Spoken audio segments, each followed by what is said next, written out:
Isaac Hernandez. I'm Holly McClure. And this is Faith on Film, a program designed to keep you aware on everything that's happening in the world of faith and family entertainment. Holly, we got another exciting show again this week because I know that we're going to give people a glimpse at season 3 of The Chosen. We are another exclusive look because I got a chance to go to Midlothian, Texas, and I got a chance to go on the set and interview people, the stars of the show, as well as the writers and the PR people, and we got to tour the whole set. So again, this is another side of it that you haven't seen because these are interviews I did, and I think people are going to be really excited to see what they had to say. I interviewed from The Chosen Elizabeth Tabish, who plays Mary, Giavanni Cairo, who plays Thaddeus, George Xanthis, who plays John the Beloved, and Brandon Potter, who plays Quintas. And Ryan, aside from Dallas Jenkins, who also writes it, the co-writers of the show are Ryan Swanson and Tyler Thompson. I want to get those names right. And they're going to give us a glimpse of all the episodes. So I think you'll find it very interesting and some things that maybe you haven't heard anywhere else before. I look forward to it. Well, without further ado, let's go on to behind the scenes of The Chosen Season 3. And how has it changed your life as far as coming from acting in the background that you came from and, you know, going into this kind of a role? I mean, it's got to have changed it in some way. Every time I have been recognized, it's been lovely. People are so sweet and always very hesitant to interrupt whatever I'm doing, which is usually, I think I've gotten recognized at Disneyland more than anywhere else. So it's a joyful thing. But in my life, it's brought me so much joy. I was planning on quitting acting right before I booked it. I was not successful. I was barely making ends meet, and this show has gave me the role of my dreams. I'm able to. I have a as an actor to be able to say like I have a job. it's constant. It's rare. It's relieving to know that this show is here for me and provides me this creative outlet, this creative expression that to play this character that means so much to me. In a lot of ways, I've been inspired by the character and influenced by her, and I've wanted to grow because of her. So like the effect it has had on me has been just sort of across the board and just wonderful. There was that saying, the phrase, what would Jesus do? And I'm thinking, in your case, what would Mary do? Or is there ever any time when you're like, I want to do something, and you think, sure. Oh, what would Mary do? That kind of the character that you're playing. Yeah, no, I think it's, now that I've been playing her for a number of years, like it's just sort of a layer in my mind of who she is. And I think about, how my life is going to influence how I play her. And so that makes me, I think, even like more conscientious than normal of, wanting to be, aware of other people's pain, aware of being sensitive to others or reaching out in ways that I think normally I would have not, to be honest. So far, up to season 3, what is your favorite scene? Do you have a favorite? Yeah, I think my absolute favorite is returning to the tent with Jesus and apologizing, the forgiveness after she runs away for a drink.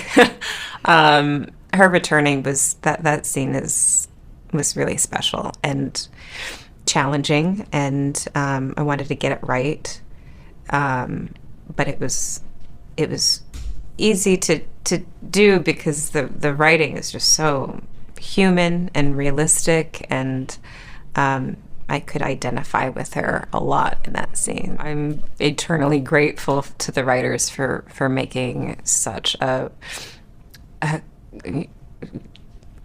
female character that is challenging in a lot of ways. She's emotionally very complicated, and has all these psychological issues from the past that she's sort of overcoming over these years, over the course of these seasons.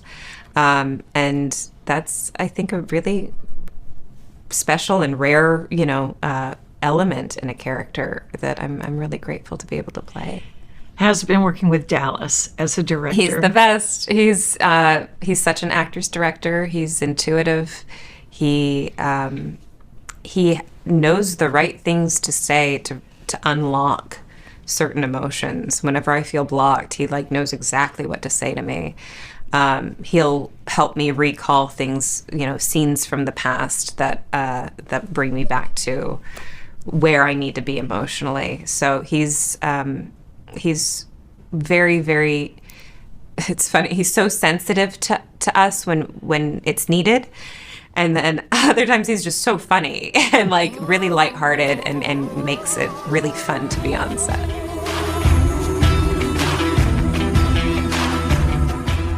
Are you enjoying that that's the way that this is being portrayed rather than the typical Bible movies that you probably grew up watching, or a lot of us did? Of course, because I think the thing is, what The Chosen does so well is they make it so relatable and so human for the viewers that are watching, which I think we all yearn for when we're watching something. We can look at each one of these disciples and we see little pieces of ourselves in them. So whether it's Thaddeus being a peacemaker, being like, oh, I can see myself in those scenarios, or I know a friend who's like that, or you're seeing Nathaniel in season 2 crying under the fig tree to God and saying, do you see me? I'm trying everything I possibly can in my life right now to make it work, and I don't feel like I'm being seen. Those little things, I think we can relate to those emotions that these characters are going through, and I think that's something that's been missing in this type of media for a long time. Right. So I think that's bridging the gap between no matter what your faith is, no matter what your stance on different circumstances is, we want something to relate to, and we really can with these characters on The Chosen. Has it been interesting for you, for your friends in the acting business family, to say you're portraying this character? Do you get any interesting comments from siblings, cousins, mothers, father, going, you're portraying who? Yeah, they'll get that, but at the same time, my friends who I would never deemed as religious or into this type of media is starting to catch on, which I think that's really interesting. I have friends from back home that they're not religious at all, but they're saying, okay, yeah, I gave it a shot, watched the first couple episodes, and I'm hooked now. Because I relate so much. And the one thing too is they're like, I never thought of Jesus like that before. I always thought him on this pedestal that you can't really touch and I can't really relate to. But when they're like, I see Jesus dancing with his disciples at a wedding, or I see him cracking jokes with his disciples, or you can see him feeling pain or doubt in certain moments, that's the Jesus I would want to communicate with. Right. That's the Jesus I feel like existed. It's someone that we can relate to, that we can have a conversation with. Mm-hmm. So I think bridging the gap between whether you're a believer or you're not a believer, whatever your faith is, we're looking for that humanistic quality. And The Chosen's able to do that so beautifully. Favorite scene that you've done from all 3 seasons so far? Season's great, but so far. Oh, man. One of your favorite ones that you just like? One of my favorites is the opening of season 2. It's the flash forward to where one of our brothers, one of our disciples, had been martyred. He has passed away, so we're at his funeral, and we're all recounting our first times we've met Jesus. And this is years past the crucifixion. And me personally, I was going through a tough time in my life to where my Uncle Tony, who was like a hero to me, he had passed away when we were filming about a month prior to filming this scene. And this scene was very emotional because we're recounting one of our brothers passing. And I was in the room with George, who plays John, and little James, played by Jordan Ross. And I remember before the scene, it was such an intimate, small room. We all, grabbed each other's hands, and it's nonverbal, but we all knew we were there for each other. It was just a safe space to be vulnerable. And that whole day, I remember we were just hugging each other, giving ourselves the space that we needed. Yeah. And get choked up thinking about it. But that moment meant a lot to me, and I know other castmates were going through some stuff as well. So that's a moment I'll never forget because it's still emotional just watching it. Did your uncle know that you were playing this role in this? I got to see him briefly a few months before he passed. We went down to North Carolina where him and my aunt lives, and we watched the Wedding at Cana episode, and he was proud. He was proud. Oh, yeah. That means even more, do you? It means a lot. It just trying to do justice for him and for everyone watching. What would Thaddeus do? What would Thaddeus do? That's a good question. Do you ever have times in your personal life where you're like, well, what would he do? I love that question because he truly has inspired me to go deeper in my relationships because it matters so much to him to let people know that they are seen. In the show, he's letting Matthew know that. Matthew's not really great at, communicating a lot of the time. He feels like an outsider, but Thaddeus sees him. And that's made me want to see people more deeply in my life, deep in my connection with family, with friends. So anytime I feel that I'm not doing that, Thaddeus keeps me in check to be like, go deeper in your connection, go deeper in your relationship. So, I have Thaddeus and I have the Chosen to thank for that.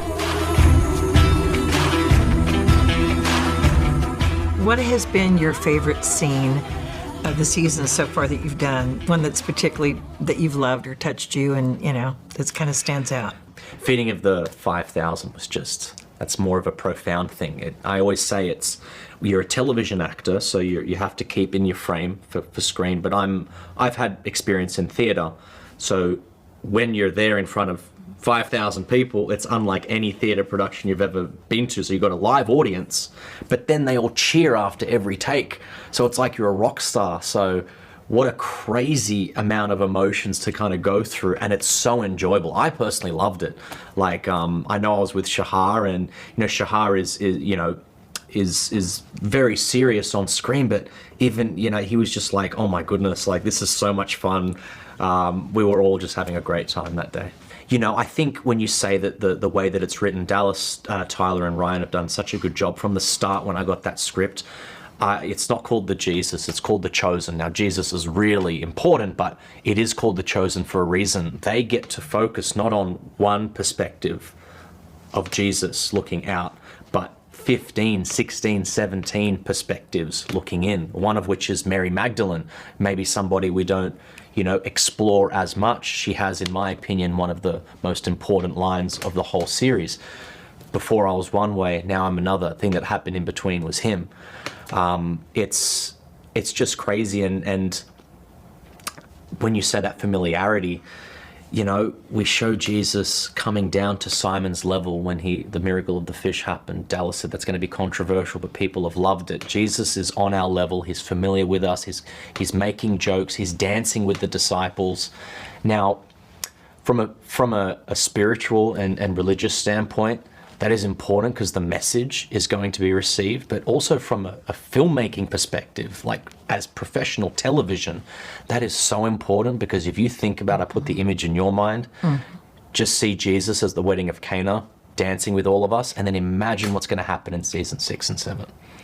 It shatters me every single time as sometimes George infiltrates John, and that's sometimes why you can get emotional watching it. But it's such a bit. You can't get anything like that with any other series. You can't. I'm never going to experience that again, I don't think. They've cast so well, and I'm a lot like John. The way that they've written John, they've done such a good job, and they take bits and pieces from his book, and they can, like I said about Salome, they do that about John as well. He's young, he's impetuous, he's emotional, then he needs to maybe simmer down a little bit. What would John do? Probably, something's wrong with his meal. He's just like, excuse me. And then Jesus is next to him going, just calm down. Does that affect you and how you act in your life? Do you ever have those John moments for you? 100%. Absolutely. And what's great and cathartic about the show is that, and this is a bit of a spoiler for season 3, but, there's going to be a moment where John is being told to simmer down by Jesus, as it happened in season 2. And it's cathartic for me, and it's a bit of therapy because maybe when that happens in the show, it kind of teaches me in real life to simmer down. And also, Jesus essentially is saying to him, trust the process. John wants to be a leader right now. He wants to be, he's saying, I'm the beloved right now. Wait, trust the process, surrender, as Jesus says. And so in life, you can be impetuous as John, but you can also calm yourself down as he usually needs to do.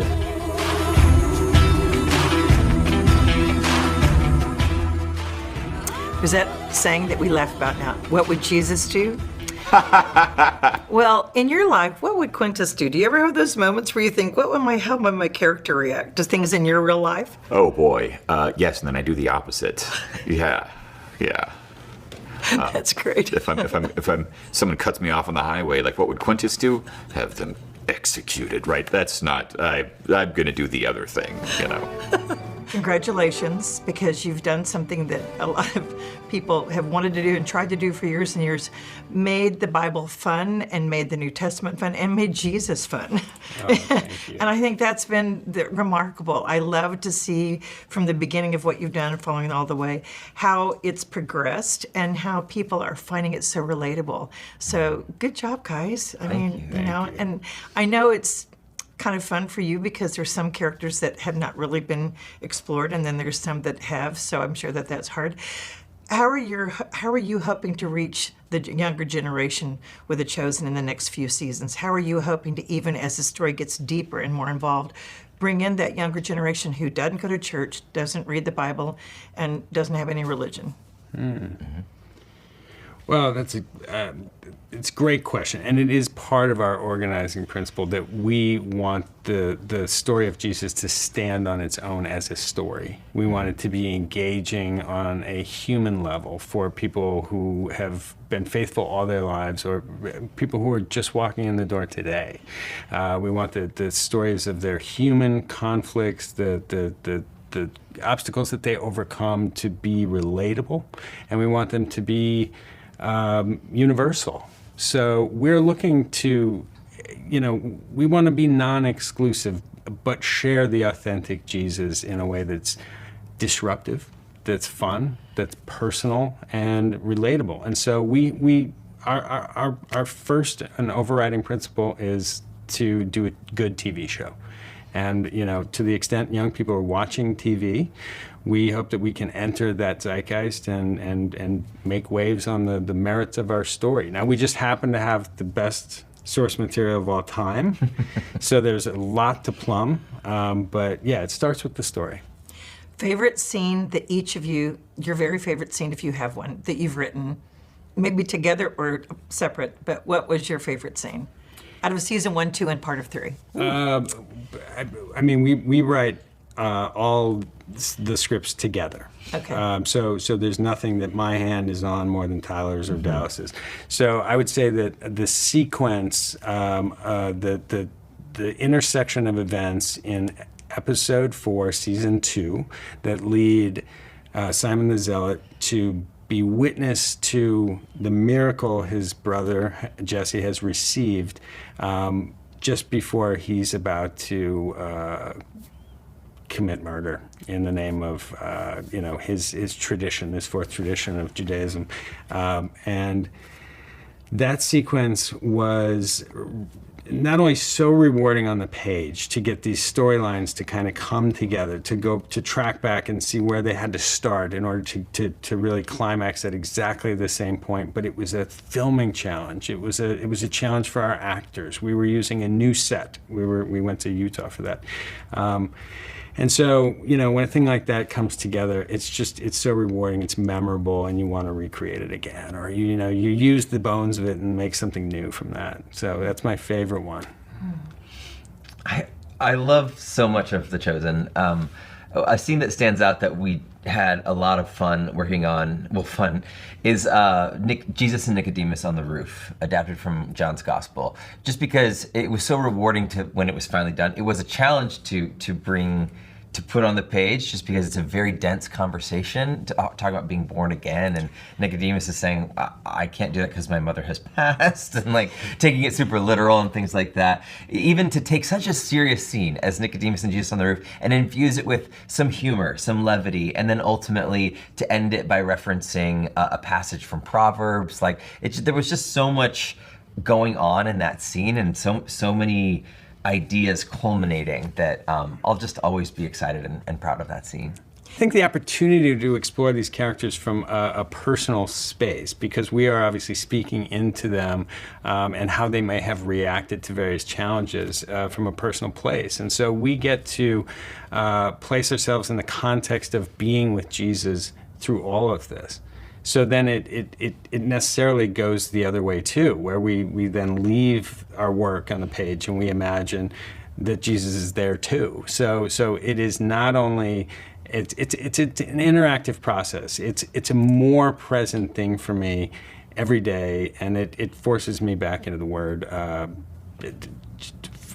for 8 hours as a compulsory part of my job, and then as I leave it, I think that, like as we're hearing from viewers, the show makes it come alive, and it certainly has done that for us too. What is going to be your most challenging season to write? 6. Do you want to know why? I would like to, if you want to tell. I just am curious what's coming. There's this huge section of the Bible where Jesus is tortured and killed, and we know that because we've made these characters personal and three-dimensional, that it's going to be painful for everybody. So we've come up with an approach that I think will help every episode to let people know what's happening factually, truthfully, and true to the Word. But also not focus on the torturous aspects of it. Mm-hmm. And so to do that, we need to be creative and look at the breadth of the story, all of the characters involved, and check in with everybody so we know what everybody's feeling at the critical moment when that we know will be hard for viewers. And so we want to treat that very sensitively. And that's going to be hard. I think actually the 7th season will be difficult because everyone sort of knows what happens after this death, and it's like, how do you make that special? It's not a surprise, So I'm really looking forward to exploring not just that event, but like how the people who experienced it related to each other and to Jesus in the aftermath. That's what I think is going to be challenging, but ultimately rewarding. The life of the chosen, is it going to go on past season 7 in a different way? Is there any way you can give hints on what you guys are thinking about? We are definitely building out the chosen universe. We're very intentionally doing that. We're working on maybe something for children, which is really exciting. And we also have a number of other pieces in development where we don't want to just stop at the chosen. We're really exploring what can this thing look like, God? What are you trying to build out for the next several decades? We're here for the long haul, Holly.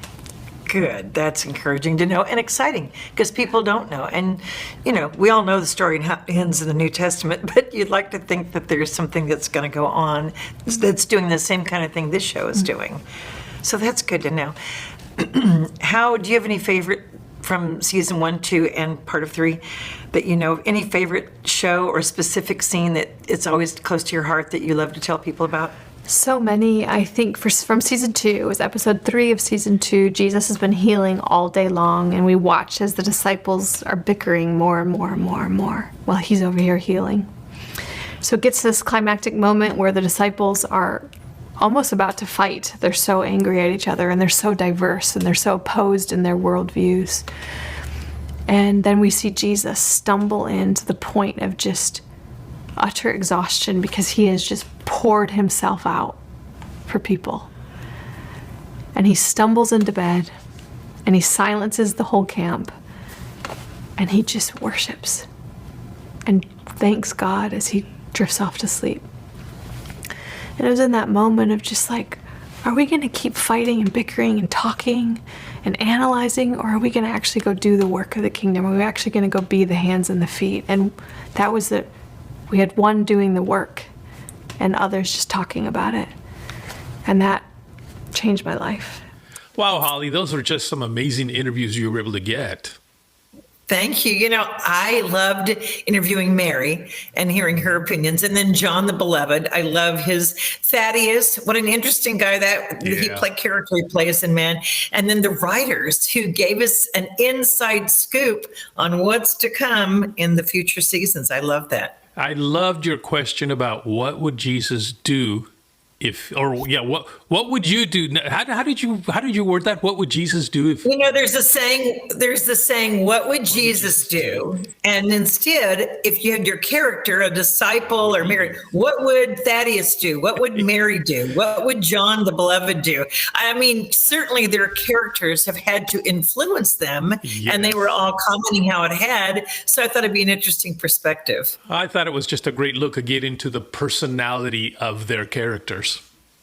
I thought it was too, and so different, from what you're seeing on screen, and then what you're hearing off, but how it's affected them personally, especially for those that really weren't maybe strong Christians before, but in getting into the character, it's really affected and touched their lives. And I don't know, there was other great answers. We didn't have time for them all, but at least that was a little bit of a look at some of them. Isaac, I couldn't even show you all of what I saw. I mean, we couldn't even show it on the show today. But for those who are interested, you'll probably be seeing it in season 3 and on. When you're watching The Chosen, you're going to be looking at all of what I saw and more. So it's going to be pretty amazing. And, remember, folks, you can download the app for free. So remember, you can watch this show for free. You can let your friends watch it, your relatives watch it. You can share it with coworkers, whatever. This is a way to do ministry and share for free. How much you could do that? Oh my goodness. There's very little out there that you can watch for free, except maybe old movies, old TV shows, but new stuff like The Chosen for free. I think that's amazing that the people over at The Chosen have decided to make this available to the world for free. I agree, Isaac. I agree. All righty. Well, also don't forget that you can not only download their app, but you can go to YouTube and get our shows also for free. Hey, there's another freebie. Another freebie. Yeah, our show. Our show's for free. Just simply go to youtube.com/@FaithOnFilmTV. That's youtube.com/@FaithOnFilmTV. And you can watch all our past shows. And the cool thing is that you'll get notified when there's new shows that come up, which, of course, we got a lot of new shows planned out, don't we, Holly? That's right. We sure do. We sure do. And be sure and hit that subscribe button on YouTube. Help us, folks, by doing that. If you're watching this on network, or if you're listening to it streaming, or if you're watching it on social media, whatever, we appreciate you watching and supporting us. But please, if you could go to YouTube and just hit subscribe, that really helps us. So thank you for that. And share it with your friends. Let them know all about Faith on Film TV. And of course, Holly, we want to hear from them too, don't we? We want to find out how they like the show, especially these chosen shows. So you can do so by writing us at faithonfilmtv@gmail.com. That's faithonfilmtv@gmail.com. Of course, you can always follow us on Facebook, Instagram, and Twitter at Faith on Film TV. Holly, we're done with today's show. It went so quickly, and there was so much more to tell, but oh well. I know. It was fun though, Isaac, wasn't it? It was. Well, Holly and folks, we'll see you next week.